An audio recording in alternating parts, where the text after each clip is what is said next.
Bonjour à tous. Ça y est, c'est jour de match. L'Olympique de Marseille va recevoir dans un match ultra capital pour leur fin de saison et pour l'Europe, le Racing Club de Lens de Francaise. Donc, après avoir fait un petit avant-match hier, on va faire un petit jour de match où je vais vous donner toutes les infos à savoir autour de ce match, toutes les infos à connaître avant ce match et toutes les infos qui tournent autour du club en préparation de ce match contre Lens, mais aussi en préparation du match de jeudi contre l'Atalanta. Donc, cette rencontre sera à suivre sur Prime Video à partir de 21h ce soir, à l'Orange Vélodrome.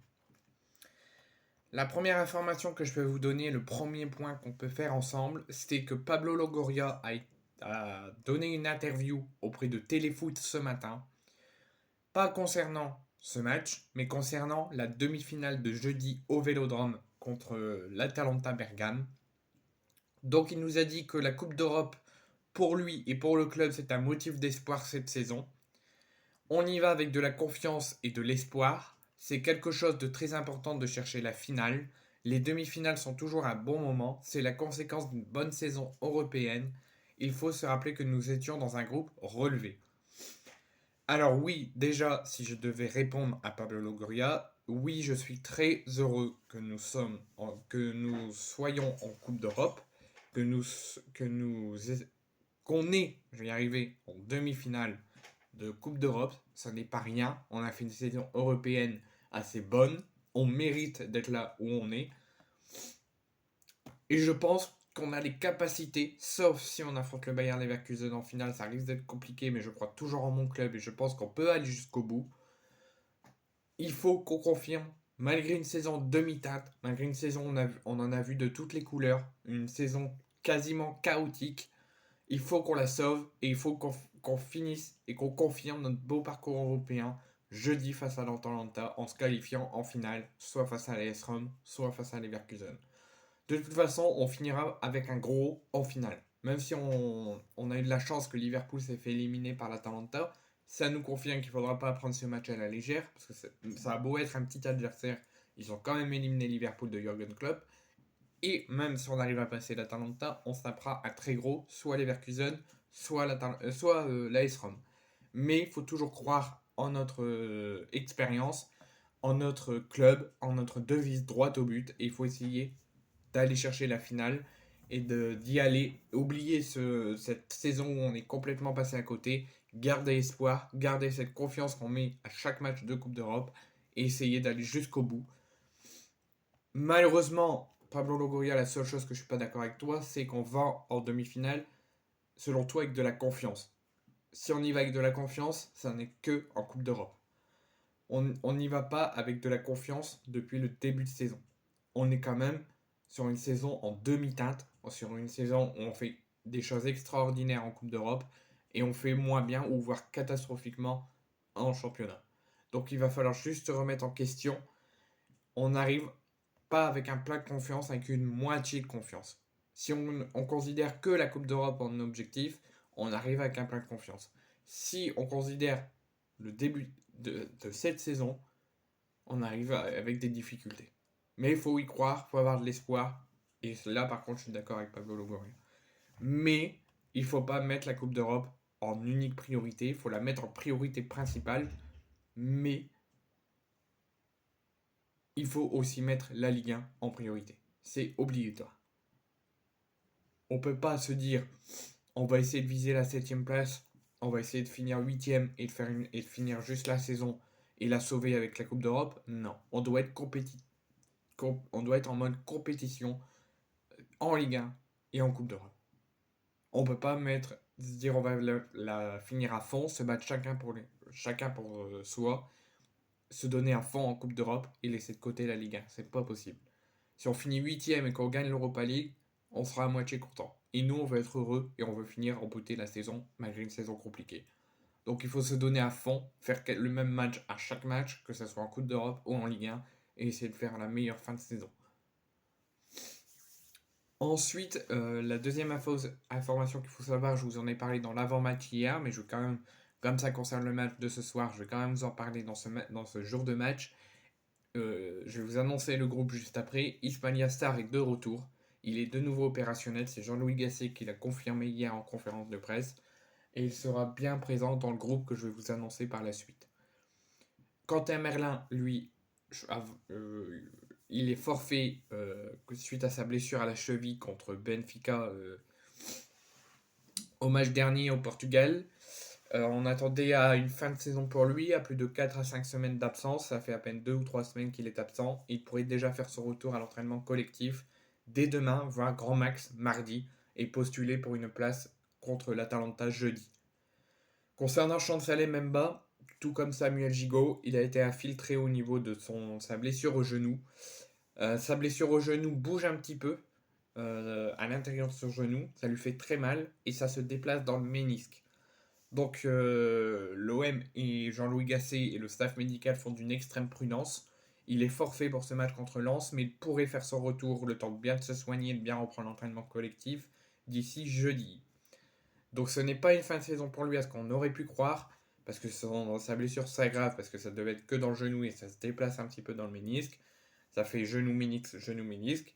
Donc pas de risque à prendre. Il est forfait pour ce match contre Lens, mais il pourrait postuler peut-être pas une place de titulaire, mais un petit peu de temps de jeu et une présence jeudi contre l'Atalanta. Donc ça, c'est les deux informations à savoir pour jeudi déjà, ce que Pablo Longoria pense de jeudi, et aussi sur le match contre Lens.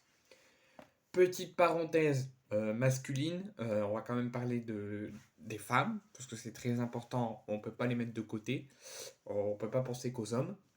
L'Olympique de Marseille U17 s'impose face à l'USJ Toulouse, 3 buts à 0, et vous m'excuserez, j'ai eu raison, il ne faut pas mettre les femmes de côté, c'est important. Ils jouent au football, il faut les prendre en compte. Mais là, c'est pas. Je confonds avec le match entre le Paris Saint-Germain féminine et l'Olympique Lyonnais féminine, qui n'est pas du tout. Qui fait pas partie de cette vidéo du tout. Qui a joué là en demi-finale de Ligue des Champions. Donc, j'ai confondu les deux. Mais le match que je voulais vous parler, parce que là, c'est un match de Coupe de France et là, c'était un match de Ligue des Champions. J'ai confondu les deux. Et petite erreur de ma part. Donc, l'Olympique de Marseille masculin U17 s'impose 3-0 à Marseille face à l'UGC Toulouse grâce à des buts de Ryanna, Mako sur penalty et Lecce. Et ils sont donc premiers de leur poule et ils joueront les playoffs. Félicitations à eux. Excusez-moi de ma part parce que je viens de repenser à l'élimination du PSG qui m'a fait bien rire en Ligue des Champions féminine. Donc j'ai confondu les deux et je vous ai parlé de ça en avance au lieu de parler du match de l'OM U17. Donc là, ça concerne toujours masculin. L'Olympique de Marseille U19 s'impose 3-1 face à Toulouse grâce à des buts d'Enzo Sternal, de Abdallah et de Max Corbon. Et peu importe ce qui se passera dans la suite, ils seront assurés de terminer premier à leur poule et ils joueront eux aussi les playoffs. Donc la jeunesse prend le dessus et c'est très important. Donc félicitations à l'OM U17 et félicitations à l'OM U19 qui seront tous les deux sûrs de jouer premier de leur poule et de jouer les playoffs. On revient à ce match de l'OM contre Lens. En cas de carton jaune ce soir, Balerdi, Kondogbia et Aubameyang, si un des trois reçoit un carton jaune ou les trois, ils seront suspendus pour le prochain match de l'OM dans plus de 3 semaines contre Lorient au Vélodrome.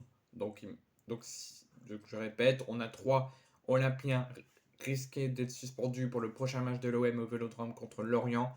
Aubameyang, Kondogbia et Balerdi sont tous les 3 sur le risque, en cas de carton jaune, d'être suspendus pour le match entre l'Olympique de Marseille et Lorient. Ensuite, on reparle de ce match et voilà l'annonce du groupe que je voulais vous annoncer. Donc voici le groupe convoqué par Jean-Louis Gasset. Gardien de but, Paolo Lopez, Ruben Blanco et Jan Van Neck. Toujours pas de Simon Ngapetoubou. Défenseurs, Leonardo Balerdi, Amir Murillo, Ulises Garcia, Daou, Gigot et Klos. Milieu de terrain, Unai, Kondogbia, Pape Gueye, Veretout, Aminarit et Jean Onana.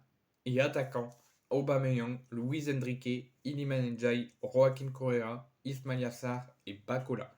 Donc encore quelques jeunesses qui prennent le dessus, qui sont encore présents, et c'est très important. Et aussi l'absence, comme je vous l'ai dit, de Quentin Merlin et de Chancel Mbemba qui pourraient postuler pour un retour contre l'Atalanta.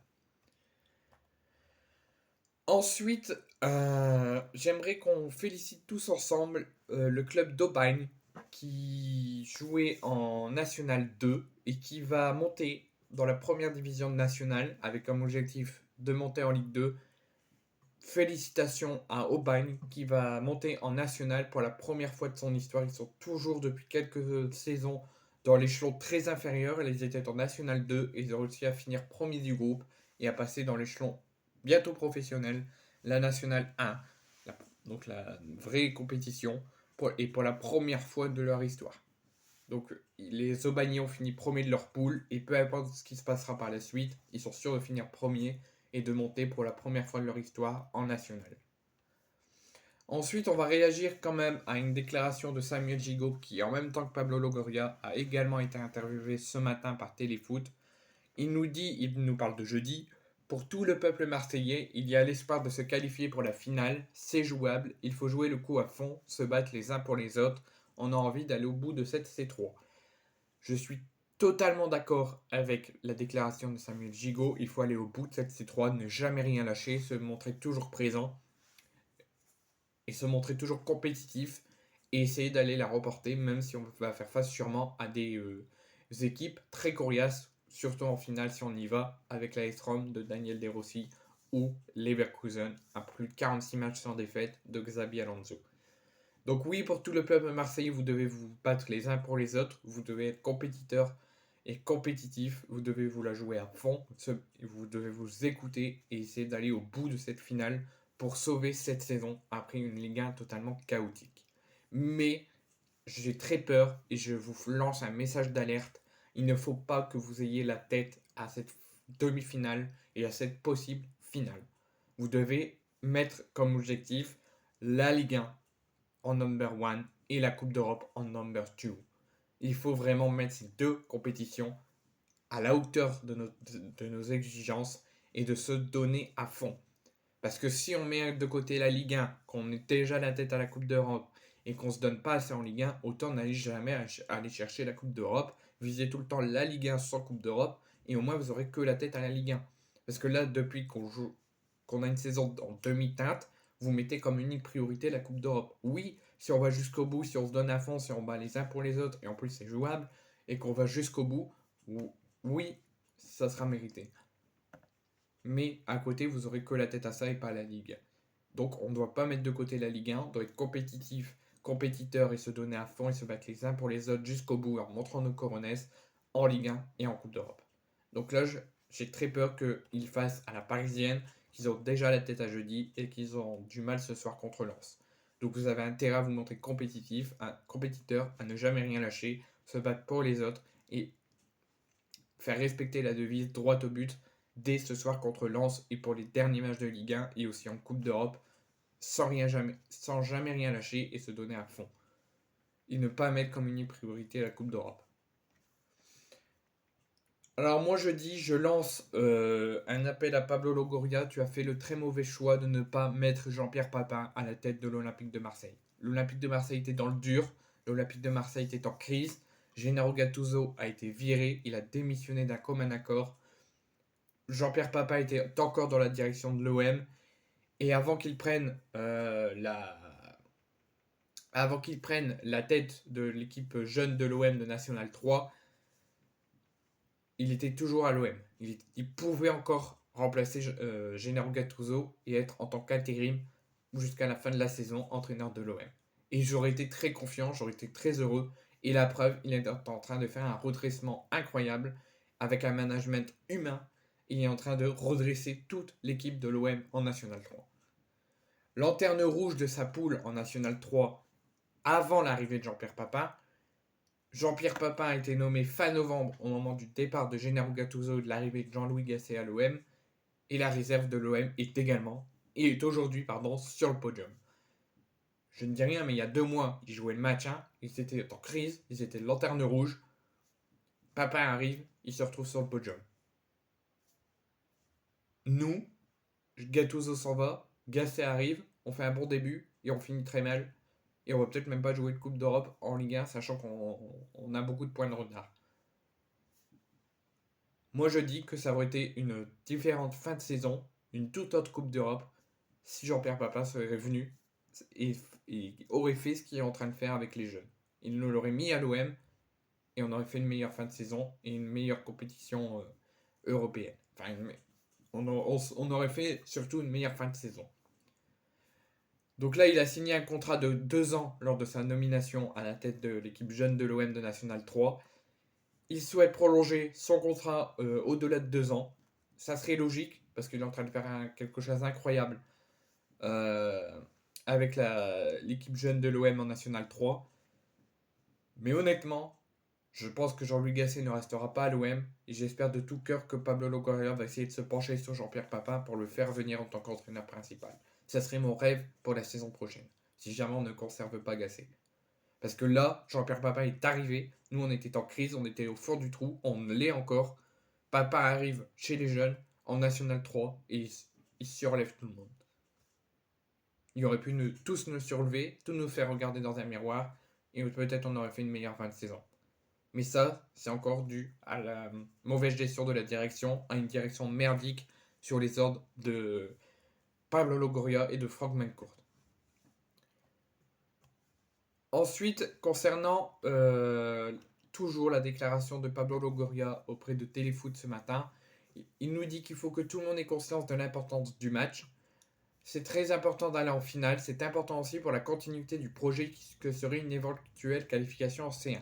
Parce que si l'OM finit par exemple 8ème en Ligue 1 et qui gagne la Coupe d'Europe, la Ligue Europa, même si en Ligue 1 c'est non-qualification dans une Coupe européenne, grâce au sacre en Ligue Europa, l'OM serait qualifié directement en C1. Oui, ça peut être bien pour le projet de l'OM, ça peut être bien pour l'avenir du club, et pour un projet inexistant. Ça peut être bien, ça peut faire du bien au club, surtout avec cette saison merdique qu'on vient de passer. Ce match contre l'Atalanta, cette double confrontation, je suis d'accord avec toi Pablo Longoria, il faut que tout le monde se dise c'est une extrême importance et ce match est très important. Mais cette fin de saison en Ligue 1, même si on est complètement passé à côté, est très important aussi. Il ne faut pas la mettre de côté, faire une fin de saison merdique et totalement surclasser la fin de la Ligue Europa. Il faut surclasser la fin de la Ligue Europa, mais il faut aussi surclasser la fin de saison de Ligue 1. Donc oui, ce match est très important. Cette double confrontation est très importante. Pour aller au bout et gagner un sacre d'Europa League, oublier cette saison de merde et préparer une nouvelle la saison prochaine. Mais oui, il faut aussi pour ça cette fin de saison de Ligue 1. Et il faut faire un match de dingue ce soir contre Lens et pour le reste des matchs de Ligue 1. Il ne faut pas surestimer et laisser cette Ligue 1 à côté et mettre tout sur la Ligue Europa. Il faut mettre tout nos coronets sur la Ligue Europa, mais aussi sur la Ligue 1. Il faut se montrer compétitif, que ce soit en Ligue 1 ou en Coupe d'Europe. Ensuite, j'aimerais qu'on applaudisse vraiment tous notre ancien entraîneur, toujours sous les ordres d'Anthony Zubizarreta et aussi de Pablo Longoria, et aussi tout simplement d'une mauvaise gestion, d'une mauvaise direction qu'on a depuis quelques années. Il a été viré comme un malpropre alors qu'il disait toujours honnêtement tout ce qu'il fallait dire. Il faisait tellement du bien à l'OM et il a été viré par notre ancienne direction comme un malpropre. Et de toute façon, même s'il serait resté, il aurait sûrement été viré par cette direction actuelle qu'on a, qui est aussi tout à fait merdique.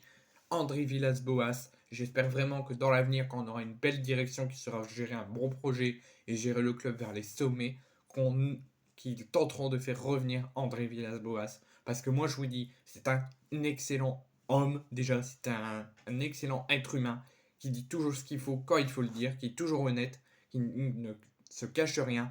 Et en plus, dans le monde du football, il nous faisait tellement du bien, même si les résultats étaient aussi en demi-teinte. Mais il a été viré comme un main propre, il a eu le temps de rien faire. Et là, il avait comme unique rêve, c'était d'être élu à la présidence du FC Porto, d'être président de son club de cœur. Et il a réussi, il succède à Jorge Nuno Pinto da Costa, âgé de 42 ans, qui était ancien président du FC Porto. Il fallait réélire un nouveau président. Il s'est présenté. Il est le nouveau président du FC Porto pour une durée de 2 ans. Donc je lui envoie tout mon soutien pour la suite. Je lui souhaite une bonne continuation et j'espère lui dire à bientôt, que ce soit en tant qu'entraîneur principal de l'OM ou quand l'OM sera vendu. J'espère au cas où qu'il ne veut plus poursuivre au FC Porto, qu'il vienne en tant que président de l'OM et je suis sûr qu'on ira très loin avec lui. C'est ce que je veux conclure dans ce jour de match entre l'OM et le Racing Club de Lens ce soir et j'espère que l'OM fera une meilleure fin de saison, se donnera à fond dans toutes les compétitions et ira au bout de l'Europa League et ira chercher une Coupe d'Europe en Ligue 1.